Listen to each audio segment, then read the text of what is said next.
Now by Labour's Shadow Chief Secretary to the Treasury, he is Chris Leslie.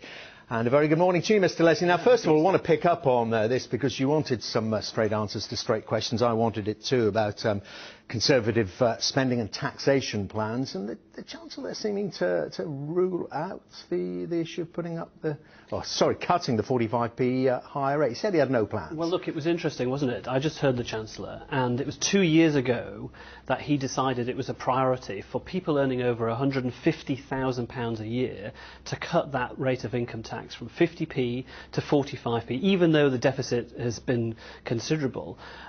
When you asked him a moment ago, he repeated that same formula, I have no plans. Well, of course, that's the same formula he had before the last general election when he said, oh, we have no plans on VAT, and of course they did it. I think what you've managed to do here is flush out the Chancellor.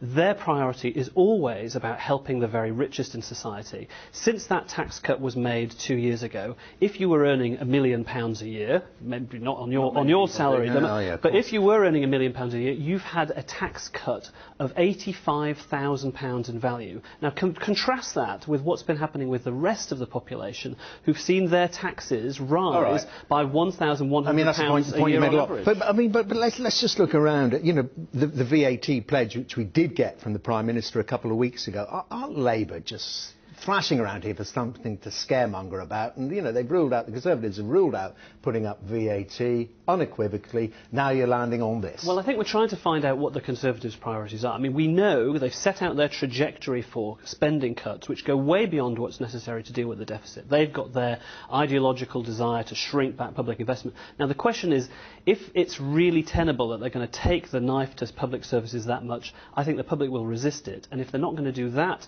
well, that's why we're asking about their alternative tax plans. I'm not sure I believe them on VAT. Well, you're attacking them on that, but I mean, the thing they asked you about, I've got to ask you about it, is national insurance plans. No plans, or absolutely categorically rule out any increase in national insurance. Absolutely rule it out. Yeah, absolutely. We've said that, and we don't need to do it. The reason we don't need to do it is because we've got a more balanced approach. We're focused on the deficit.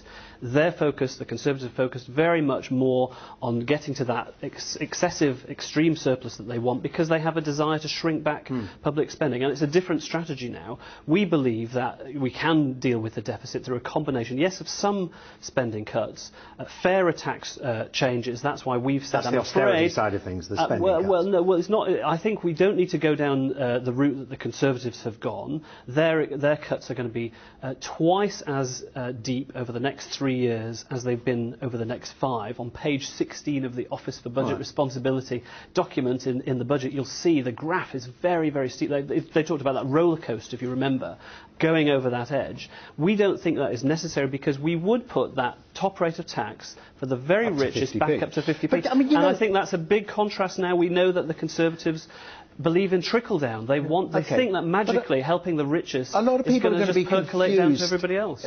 We've got to bring in the SNP here because a lot of what they're saying on the economy is identical to what you're saying there. You know, why don't you say to Nicola Sturgeon, yes, of course you're going to win some seats, we're going to try and prevent you winning as many as we can, but of course you're going to have a lot of seats there. We could form this anti-austerity alliance. Well, I'm not sure quite what the SNP are saying. I mean, they say one thing in public, but they say another thing. It appears in minutes. I don't know quite what was going on there, but I think a lot of people are not surprised that, the revelations that perhaps Nicola Sturgeon actually does secretly want a Conservative government. Why do they want that? Well, they'd love to get into a second referendum and look at jeopardising the union in this way. The SNP and the Conservatives, I think, are playing political games with our country's future. What we've got to do is make sure that we protect our public services as best we possibly can. Nicola Sturgeon says but also have fairer taxes on the very rich. Nicola Sturgeon says that. If she believed that... I mean, the point is... But why didn't they vote on it? Well, you deal with the reality of May the 8th, don't you? You deal with the reality, and if Nicola Sturgeon still keeps saying exactly the same things you're saying,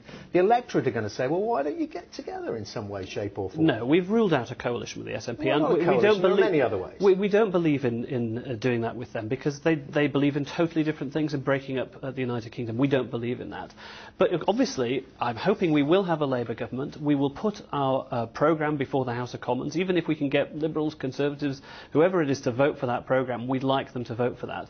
That means getting rid of the bedroom tax. That means putting up that 50p rate. But of course, Nicola Sturgeon and her MPs, they didn't turn up when we had the vote against those Conservative spending plans, that extreme cuts of twice the depth that we've seen in the last 5 years, and I don't know why they didn't turn up. Shadow Chief Secretary, thank you very much. Very good to see you. Chris Leslie there from Labour. Now,